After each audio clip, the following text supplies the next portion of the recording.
Why won't people shut up about Ghost of Tsushima? I don't know about you peeps, but it seems like every gaming-related creator I follow on YouTube, Twitter, or Twitch is talking about, making content about, sharing screenshots about, or reviewing Ghost of Tsushima. So much hype for what some derisively call a Ninja Assassin's Creed. And on the face of it, mechanically speaking, Ghost of Tsushima isn't that special. As an open-world, action-adventure game, it cannot too unfairly be called uninspired. Hello again, I am Blunty, and before you hate rate this video because you love Ghost of Tsushima and you don't want anyone to say anything bad about it ever, and you're really angry about that thing I just said, pop a comment about your favorite thing about Ghost of Tsushima, give me a thumb up in faith that I'm about to swing that ship around, and make sure you're subbed and belled because the algorithm here hates my bare-ass samurai self, and like the Mongols, we can only defeat it by all working together. Now, last night, I rolled credits on Ghost of Tsushima. On the first day, I live-streamed it for 9 hours, then I played another 4 hours off-stream that same evening. On the second day, I streamed it for 8 hours, played another 5 off-stream. On the third day, well, that was a Minecraft stream day, but after that Minecraft stream, I played Ghost of Tsushima for another 13 hours well into the small AM hours of the next day. And on that fourth day, after I had a bit of a nap, I sunk into the game again for another 17 hours straight, interrupted only by meals and biological needs. And at about 1 AM on that day, well, I guess the next day, 1 AM Tuesday, the credits rolled. Doing the math, that's about 56 hours of game time over just 4 days. And after this video goes up, I'm probably diving back in for the post-game stuff, and I think I'll try to platinum trophy it, making it only the second ever PS4 game I've bothered to do so in. I don't really care about trophies at all, but because like in Spider-Man, I really just want more excuses to be in this game world, and a trophy chase gives me more excuses. So clearly, I love this game. So why did I open this video calling it uninspired of all things? No, it's not clickbait. My God, people need to stop using that word or overusing that word anyway. So, when I call Ghost of Tsushima uninspired, I'm really only talking about the mission structures, the bones of the game. Because let's be fair, the game doesn't do much to snap free of the basic formula of open world game design, and a lot of it is easy to see and feel as you're playing it. But that's just the paper. It's the brushwork that makes this game something more than the sum of its parts.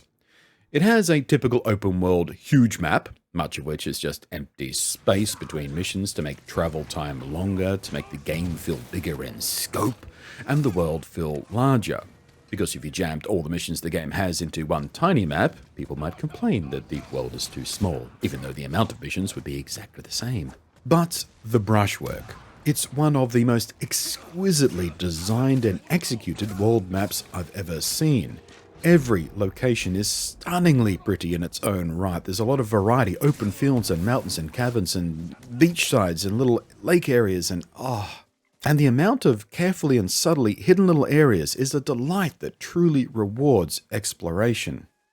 The map is huge, but while some open world games brag about map size in its own right as a marketing thing, trying to conflate map size with actual game content, they're nowhere close to the same thing, here the big and often empty map spaces between locations serve to make the world of 13th century Japan feel grounded, real, lived in, honest.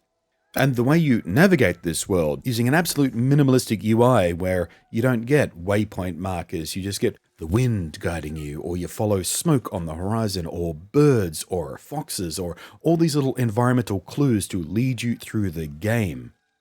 They're all done in superbly subtle ways, and I think we're going to see a lot more of this kind of thing in more games as we go forward. We've already seen some of this shift. Remember in games that had climbing mechanics on rock faces, they used to be sort of bright yellow or marked in a really obvious way or glowing or something. And over the years, we get subtler and subtler and subtler about, which rocks you can actually climb onto and stuff. Well, that's what this game does, but with every mechanic. Outside of that, the missions, both main storyline and side missions, are themselves pretty generic stuff. You've got the classic open world stuff of clearing out enemy bases or camps, some small, some big, some in stages, some require stealth, some need a more direct approach, some you have to keep hostages safe, some you're working alongside NPCs that you have to keep alive, some ask you to blow up the entire place at the end of it once you've cleared everybody out. It's all very generic in structure, and a gajillion other games have done these things in pretty much exactly the same way. Then you've got the collectathons, the fetch quests, the hidden area thingies, and some Witcher 3 style clue hunt and track following stuff. Nothing about how this game structures its missions and stories is anywhere close to inspired. It's very textbook open world game design, and that could be very disappointing considering you can tell at a glance how much work Sucker Punch have put into the presentation alone of this game. But it's the brushwork. It's everything they wrap around this copy-paste game design stuff that makes Ghost of Tsushima special. Take the comparisons to later-day Assassin's Creed games. On the surface, yeah, quite similar in approach to story and content and combat and stuff. But this is one of the most delightfully fluid, flexible, and exquisitely executed free-flow combat systems I have ever used. It just might be the very best, as a matter of fact. I've bounced off every Assassin's Creed game I've tried to play. I've wanted to like them. I've given them a fair go as much as I could. Black Flag, Syndicate, and Odyssey in particular, just for their interesting settings and characters alone. I really wanted to get into them, but the combat always felt to me very restrictive, boring and stilted and sluggish and very animation driven. It's just not very fun for me outside of the cool finisher animations in Syndicate and Forward. So I kept bouncing off those games because of that. And in some part, more common in the earlier Assassin's Creed games, the enforced stealth stuff, where if you don't play the game in exactly the way it wants you to play and follow the exact path it wants you to do and do the mission in the exact way it wants you to do the mission, it fails you and you have to start again. I hated that. Let me play the game how I want to play the game, goddammit. Same thing in Witcher 3. I can see why people love it so much, but the combat is just kind of thick, and sluggish, and blech. Batman Arkham Asylum, often credited with reinventing and reinvigorating modern free-flow combat systems, feels fast and dynamic and powerful and fun, but it's usually just boiled down to wait for the attack warning prompt to go flishy-flashy, press the counter button, wash, rinse, repeat. It was very mechanical. It looked cool, and it was super fun for the first hour or so, and you felt like a badass, but then it got really, really repetitive and really boring. Then we got to Spider-Man. It was a masterpiece of combat engineering. Its flow was amazing, spectacular. See what I did there? I felt fully in control the whole time. I could do what I want, when I wanted, how I wanted, and the variety and dynamicism was second to none.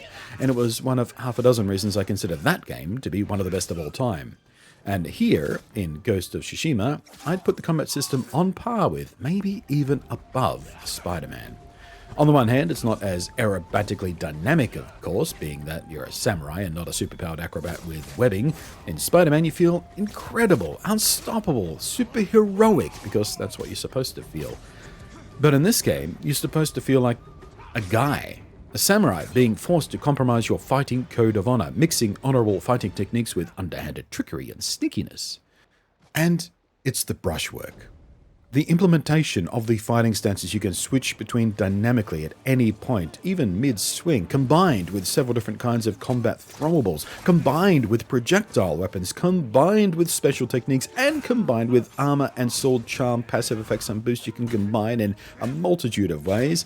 It's amazing to me how elegantly and smoothly all of this blends together, not just as a set of systems, but even right down to the animation flow as you're moving between these different systems. It combines to make one of the most rewarding combat systems I've ever seen, regardless of how you want to approach things, as a head-on samurai, or as a ninja-like ghost, or literally any combination and ratio between the two that you think is most fun. It's powerful and flexible and just beautiful. It is at once amazingly simple from a control side of things, but also deeply complex in how many different ways you can chain things together or combine them. It's easy to understand, but challenging and unforgiving at the same time. You never, ever feel just unstoppable. Not even to basic mob enemies. One mistake and you can be dead. Lose your rhythm and you're dead. Fail to control your positioning and you're dead. Use the wrong technique or stance at the wrong time and you are dead. It's not as unrelentingly punishing by design as a Souls-type game is, or to use a thematically appropriate example, Sekiro, but it's far more demanding, dynamic, and interesting than Assassin's Creed, or Batman, or Spider-Man, or The Witcher 3, etc., etc., etc. You never feel like the game is being cheap or unfair, and you never feel so unstoppable it becomes boring or mechanical. Literally every encounter, from the huge fortress raids to simple groups of Ronin or patrolling Mongols out in the open world, feel rewarding and challenging every time. And then you've got the story and characters. Again, nothing much in the way of true inspiration here. Everyone from our hero to the secondary and tertiary supporting cast are pretty one-dimensional, and they're pretty predictable for the most part too. They fall within all the standard archetypes, both in how they react and the way their own stories unfold. And they're all so intensely moody. There's only one light-hearted character in the whole cast, and he only gets a fistful of quite small story missions and doesn't play a major role, and by the end he's all serious face man too. On the one hand, this could be dreary and oppressive and exhausting emotionally, having all the characters be so very grimdark and woe is me and the world is a bad place and terrible things happen to everybody. On the other hand, these stereotype characters all bring to mind so many classic samurai films, which is of course the point. And to that end, the pastiche work here is pitch perfect. And to be fair, the game does take place during a brutal and unrelenting Mongol invasion, so not a time where many people would be feeling the light-hearted joys of flower picking.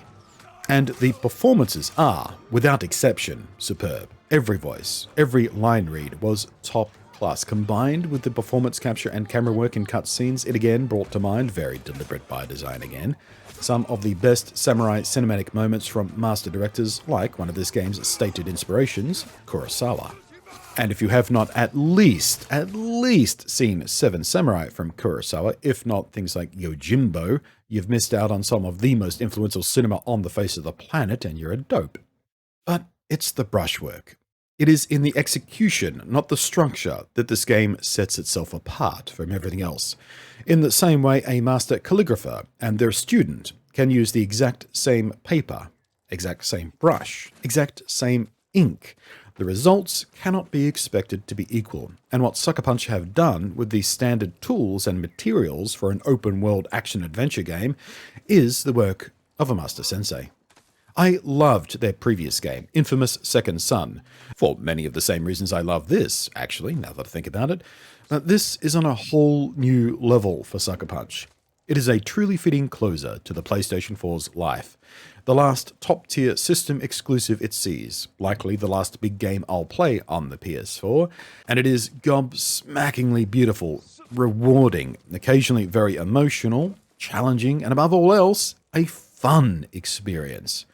I don't think we, or Sony for that matter, could have hoped for a better send-off for the PlayStation 4. And a very nice way to bookend the PlayStation 4 for me, personally. The very first game I played at launch was Infamous Second Son, and I adored it. And now, the team at Sucker Punch have closed out the PS4's lifespan for me with Ghost of Tsushima, and it is superb. It's uninspired in the same way that Japanese calligraphy is uninspired. The job is the same, the paper is the same, the brush is the same, the ink is the same, even the characters that they're painting are the same. But it's in the acts and execution where the art and the beauty and reward lie. And even though this game is uninspired, it is a work of art. Thanks for watching. I am Blunty, and I will catch you next time. Thank you, as always, to the glorious patrons up above. You are making a huge help. And to everyone else, thank you if you've done the things with the thumbs and the comments and etc., etc., etc. I am Blunty, and I will catch you next time. A fortress of strength. With protection, safe and sure. Viewing the future.